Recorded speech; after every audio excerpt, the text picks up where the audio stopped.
안녕하세요. 아이잉 발달지원센터에서 근무하고 있는 작업치료사 박소정입니다. 이번 강의는 참여중심 정보수집을 위한 PO 영역 이해하기입니다. 이 PO 모델에서는 세 가지의 영역이 나옵니다. 첫 번째 영역으로는 개인 영역, 두 번째 환경 영역, 세 번째 작업 영역, 이렇게 세 가지 영역이 나오는데요. 이 세 가지 영역에 대해서 좀 더 자세히 알아보는 시간을 갖겠습니다. 저희가 초반에 참여 중심이라고 이야기했는데요. 여기서 참여란 무엇일까요? 참여란 실질적인 생활과 관련이 깊고 인간의 발달과 삶의 질에 중요한 부분입니다. 또한 개인과 환경 간의 상호작용의 결과라고 이야기할 수 있는데요. 다양한 삶의 영역의 참여도에 따라서 장애 정도를 결정하게 됩니다. 그럼 기능 손상이 있다고 예를 든다고 하면 기능 손상이 있는 사람은 참여를 할 수 없다. 이 말은 O일까요? X일까요? 네, X입니다. 기능 손상을 가지고 있다고 할지라도 활동보조나 보조공학과 같은 서비스를 이용해서 능력을 최대치로 놀릴 수 있다면 참여를 증진할 수 있습니다. 그럼 활동과 참여는 어떤 점에서 다를까요? 예를 들어서 지금 보이는 그림과 같이 줄넘기라는 도구가 있다고 생각해 보세요. 이 줄넘기라는 도구를 가지고 내가 양손을 이용해서 줄을 넘겨 점프를 하는 줄넘기 활동을 하고 있죠. 이와 같이 활동이라는 것은 과제나 행동, 행위를 실행하는 것을 활동이라고 합니다. 그러면 세 번째 그림과 같이 친구들과 함께 줄넘기를 이용해서 꼬마야 꼬마야 라는 놀이를 하고 있다는 것은 활동일까요? 참여일까요? 네, 이 모습은 참여라고 이야기할 수 있습니다. 참여란 활동이 실제 생활에 관여하는 것이라고 이야기할 수 있는데요. 그렇다고 모든 활동은 참여하는 것으로 간주할 수는 없지만 이렇게 참여하는 것 위해서는 활동이 필수적인 전제 조건이어야 합니다. 지금 그림과 같이 꼬마야 꼬마야 놀이를 하려면 줄넘기 활동이라는 거를 잘 할 수 있어야 이렇게 꼬마야 꼬마야 놀이의 활동에 참여를 할 수 있겠죠. 보시는 것과 같이 도구나 단순한 행동을 수행하는 간단한 수준의 참여에서부터 과제에 집중하는 수준의 참여로 발달을 하게 되는데요. 함께 활동하는 사회 참여는 가장 높은 수준의 참여에 해당된다고 말씀드릴 수 있습니다.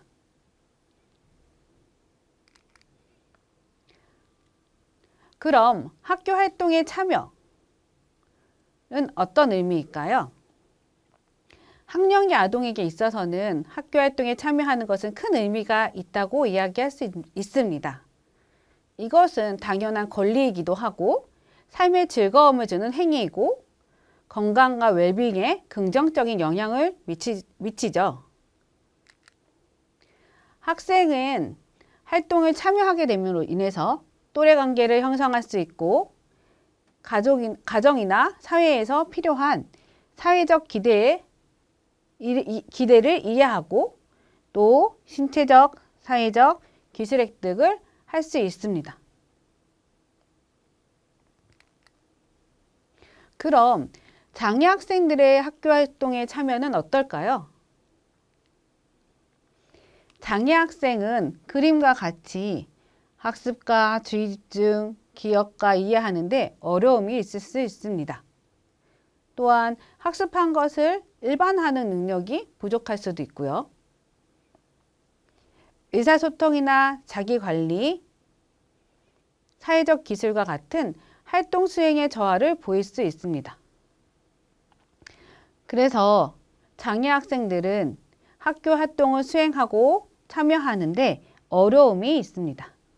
참여를 중심으로 배경 요인들을 살피는 PO 모델을 통해서 학생의 참여에 대한 정보를 수집하고 활용할 수 있습니다. 우선 PO 모델에 대해서 알아보고자 합니다.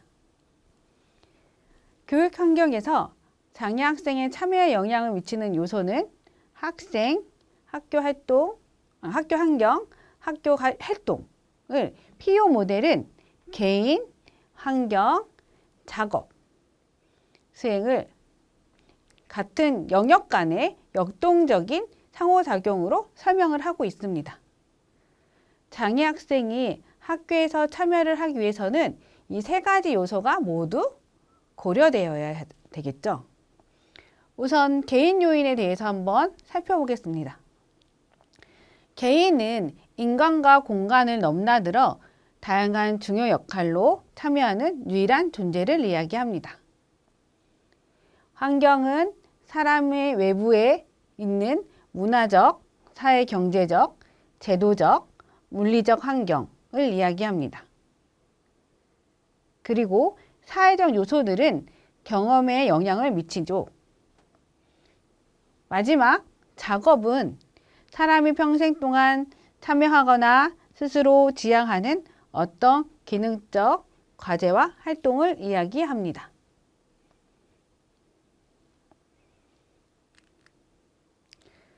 그럼 PEO 모델 첫 번째 개인 영역에 대해서 좀 더 자세히 살펴보겠습니다.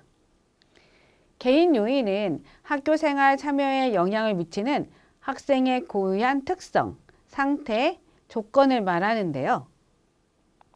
예를 들어 나이, 성별, 역할, 내재된 습관 등을 포함할 수 있습니다. 그리고 감각, 지각, 운동, 인지, 정서 같은 신체 기능과 소화와 순환기, 근골격계, 피부와 같은 신체 구조, 또한 내가 가지고 있는 질병이나 진단 등이 개인 영역에 속한다고 볼 수 있습니다. PEO 모델 두 번째 영역은 환경입니다. 이 환경은 보시는 것과 같이 5개로 나눌 수 있는데요. 첫 번째 물리적 환경은요. 기후나 자연재해, 빛의 양과 같이 자연 환경에 대한 것들이 포함되고요. 또한 시설의 구조와 위치, 건물 내 물건의 유형이나 배치와 같이 인간에 의해서 만들어진 것과 마치 다 포함이 됩니다. 문화적인 환경은 특정 집단, 지역사회 또는 문화적의 가치체계를 기반으로 한 민족적이고 일상적인 관행 등이 포함된다고 할 수 있습니다. 세 번째, 제도적 환경입니다. 사회적 기관에서 제시하는 정책이나 의사결정 과정, 접근성, 법적으로 규정된 지원을 포함합니다. 사회적 환경은 사회적 집단 구성원의 관심, 태도 등을 포함하죠. 예를 들어서 부모님이나 가족들의 태도 등을 들 수 있습니다. 마지막으로 사회경제적인 환경인데요. 가정이나 지역사회 또는 국가로부터의 재정적 지원을 이야기합니다. 우리가 잘 알고 있는 바우처 제도가 여기에 속하겠죠.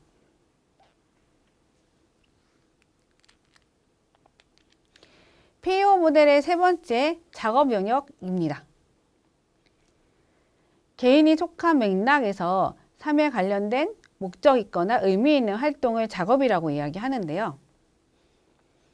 학생에게는 학교에서의 작업은 학교 생활과 관련된 활동으로 학교라는 사회문화적인 수준에서 역할을 반영합니다. 작업은 활동 참여와 같은 의미로 사용이 되기도 하는데요. 활동이 갖는 의미나 목적, 난이도, 활동이 구성된 시간적 측면이나 예측 가능성 등과 같이 속성과 양성에 관한 내용으로 복잡하게 이루어져 있습니다.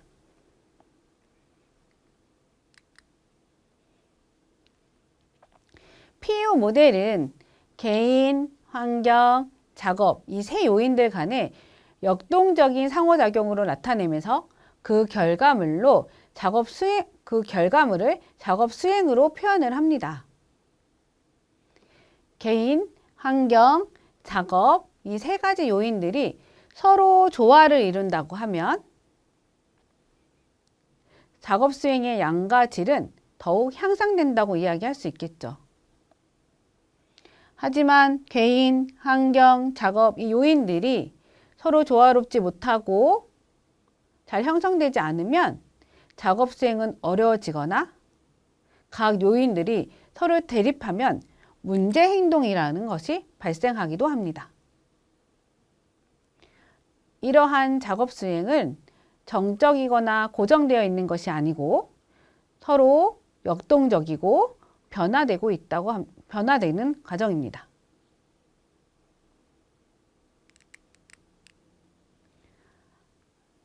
그럼 학교 환경에서 PEO를 적용해 보면 학생, 학교 환경, 학교 생활 요 간의 관계로 관찰되는데 요 관찰되는 내용들을 작업 수행으로 설명할 수 있습니다. 개인은 학생으로 나이, 발달, 의지, 동기, 인지적이거나 행동적인 기술, 운동기술, 사회성 기술이 여기에 포함되겠죠. 환경으로 학교 환경이겠죠. 이는 물리적이고 학교의 도움 등이 포함됩니다. 작업은 학교 활동이라고 이야기할 수 있는데요. 이것들은 신체적이거나 행동적, 인지적 과제를 포함할 수 있습니다.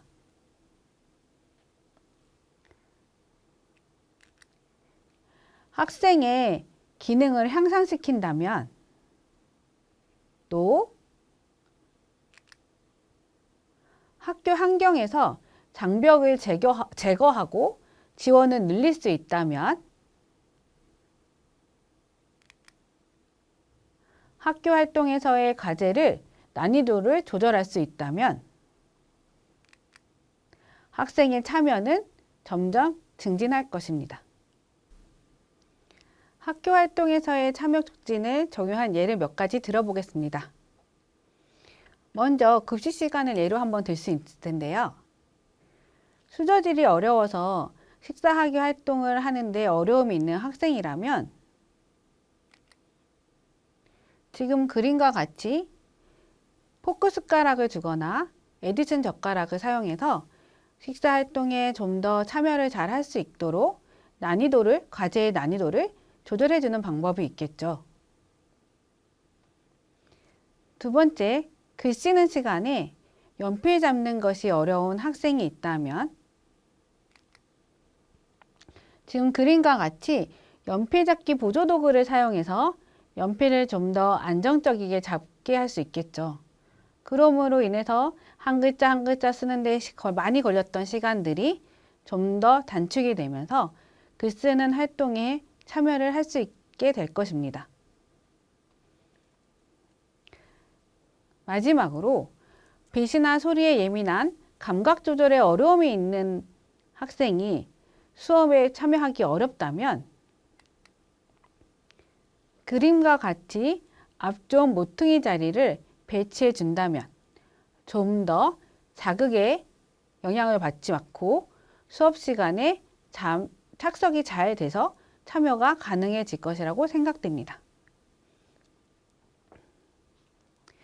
이렇듯 교육 환경에서 참여의 어려움으로 인해 집중적이거나 개별적인 지원이 필요한 학생이 있다면 학생을 중심으로 참여에 영향을 주는 배경 정보를 수집하는 것은 매우 중요하다고 볼 수 있습니다. 개인적인 요인들을 향상시키는 것도 중요하지만 이런 환경 요인이라던가 작업 요인을 변화시켜 참여를 증진시키는 것은 매우 중요할 것입니다. 힘든 강의 듣느라 수고하셨습니다. 감사합니다.